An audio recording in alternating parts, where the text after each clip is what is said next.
Depuis 6h30 ce matin, Pierre est au jardin. Né au Mont d'Or, il y a 87 ans. Toujours de la forme, jusqu'à présent. Maintenant, ça commence à baisser, mon brave. Un exercice quotidien qu'il pratique avec passion comme tous ces jardiniers amateurs, à l'image de Christine. Sous les yeux de Capucine, sa tortue d'Hermann, elle creuse des sillons pour semer des tétragones, un légume ancien un peu oublié qui ressemble par le goût aux épinards.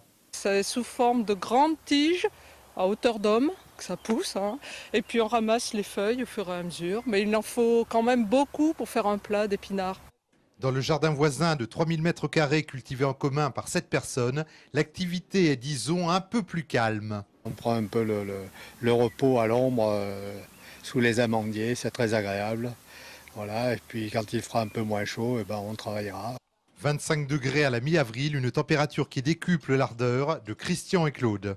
On vient de gratter les petits pois et puis demain ou tout à l'heure on va les buter et après on va mettre des échalas ou un grillage.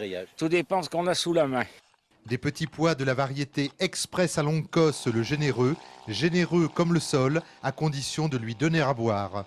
Il faut arroser parce qu'il annonce beaucoup de soleil. Et ça sont des plantes de printemps. Et si c'est sec, ça ne va pas. La plante d'été, pas encore les patates et tout ça, ça ne presse pas. Les fèves et les salades ont besoin de beaucoup d'eau. Quant aux plants de tomates, courgettes ou aubergines, les jardiniers attendront pour les planter le mois de mai. Mois des fameux seins de glace, tant redoutés des arbres fruitiers et des fleurs de fraisier.